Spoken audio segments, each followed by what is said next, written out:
제 가까운 사람들이 얘기를 듣는다면 많이 웃을 것 같아요. 정신과 의사들이라고 해서 멘탈이 더 강하다라는 느낌을 받는 적은 없고요. 다만 이런 문제들을 자주 보고 겪고 공부하다 보니까 다른 사람들보다 잘 관리하는 방법들을 알고 노력을 한다, 뭐 이런 건 좀 차이점이 있는 것 같습니다.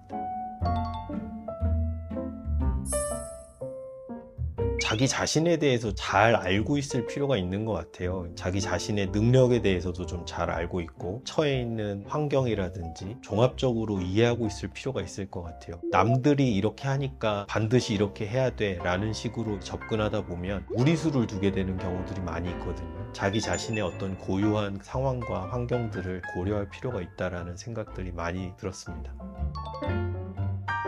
또 한 가지는 건강하게 몰입할 수 있는 대상이 있다면 좋을 것 같아요. 취미나 놀이가 될 수도 있고, 반대로 일 자체가 될 수도 있습니다. 손흥민 이런 사람들 떠오르는데요. 그 일을 너무나 좋아해가지고 직업이 된 사람들이잖아요. 어딘가에 정신없이 몰두해 있을 때 느끼는 즐거움들.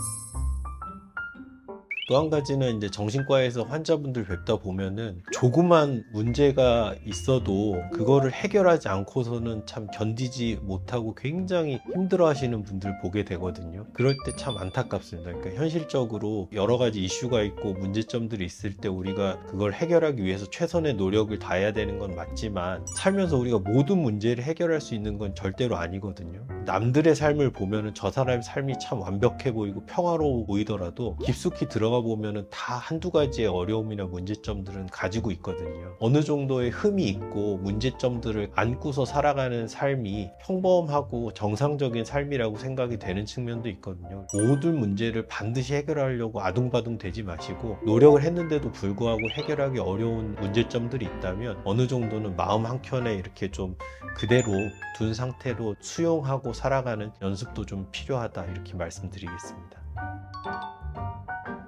또 우리가 인간관계에 어려움을 겪다가 보면은 직장에서 상사와의 관계, 동료와의 관계, 가족, 친구와의 관계, 이런 부분에서 상처를 많이 받을 때가 있는데, 환자분들 얘기를 듣다 보면 이건 명백하게 환자분의 문제가 아닌 경우가 있어요. 그 상사가 정말 이상한 사람인데, 그 동료가 정말 이상한 사람인데, 그럼에도 불구하고 굉장히 전전긍긍 하시면서 자책하고 상처를 겪고 있는 걸로 그렇게 받아들이시는 분들도 많이 있는 것 같아요. 그럴 때 지금 현재 어려움의 원인이 내 문제인지 저 사람의 문제인지를 구분할 수 있는 지혜도 굉장히 중요한 것 같습니다. 그래서 갈등을 해결할 수 있는 노력은 하되, 내가 노력을 다했는데도 불구하고 뭔가 해결이 되지 않는다, 내가 할 도리는 다 했다고 한다면 조금은 거기서 자유로워져도 된다고 생각합니다.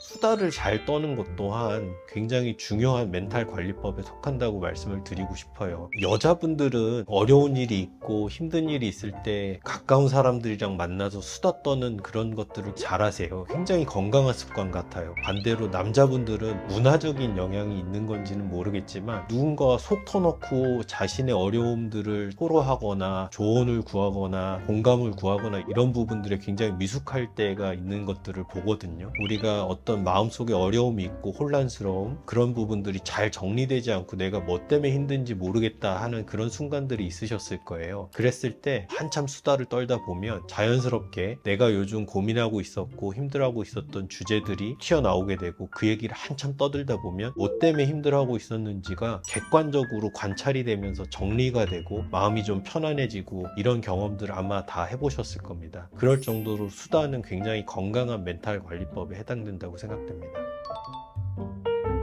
우리가 이제 살아가면서 때로는 너무 거창한 목표들만 세우면서 살아가는 게 아닌가 하는 생각이 들 때가 있는데요. 장기적인 목표나 거창한 목표 분명히 필요합니다. 그게 삶의 동기부여를 해주기도 하고 방향성을 설정해 주기도 하고 하기 때문에 분명히 도움이 되는 측면이 있습니다. 하지만 때로는 너무나 거창한 목표가 성취하기가 힘든 부분 때문에 자존감에 상처를 입게 되기도 하고 쉽게 좌절하게 만들기도 하고 역작용이 있거든요. 저는 반대로 쉽게 쉽게 성취할 수 있는 목표 설정, 이런 것도 좀 중요하다고 생각되거든요. 개인적으로는 일주일에 2번씩 아침마다 이제 운동을 하는데요. 남들한테는 굉장히 쉬워 보일 수도 있겠지만 쉽지 않은 일인데, 아침에 일어나서 7시에 이제 운동을 가려고 하면 굉장히 피곤해요. 그럴 때 저는 이 순간만 넘기면서 참고 나가보자, 이렇게 스스로를 다독여서 운동을 하고는 하는데요. 1시간 운동하고 나면 그게 별것 아닌 것 같아도 상당히 성취감이 들고 스스로에 대해서 좀 대견하기도 하고 뿌듯한 마음이 들면서 하루를 살아갈 수 있는 동력이 되기도 하거든요. 이런 것처럼 사소한 성취 같은 것들을 습관화하는 것도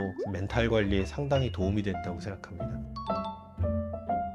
사람이 일만 하고 살 수는 없어요. 노는 부분도 굉장히 중요한데, 나이 먹고 직장인이 되고 가장이 되고 어머니 아버지가 되다 보면은 놀이가 굉장히 점점 작은 부분으로 줄어드는 것 같아요. 어떤 때는 일부러 신경을 쓰지 않으면 놀기 위한 시간을 확보하는 것조차도 힘들다고 느껴질 때가 있거든요. 예를 들자면 저는 개원을 하고 있는 입장인데, 숨만 쉬어도 임대료가 나가고 직원들 급여가 나가고 뭐 이런 부분들이 있다 보니까 길게 휴가를 내서 쉬고 놀고 이런다라는 게 쉬운 일은 아니에요. 그렇지만 경제적인 손해가 될 수도 있고 또 마음속에 여러 가지 불안감, 걱정이 되기도 했지만 나름대로 큰 결정이었습니다. 수요일 하루를 휴진을 결정을 했거든요. 친구들과 시간도 보내기도 하고 놀 수 있는 그런 시간들을 확보를 했는데, 제 인생에 있어서 상당히 잘한 결정 중에 하나라는 생각이 들거든요. 그럴 정도로 멘탈 관리에 있어서 굉장히 중요한 것 같습니다.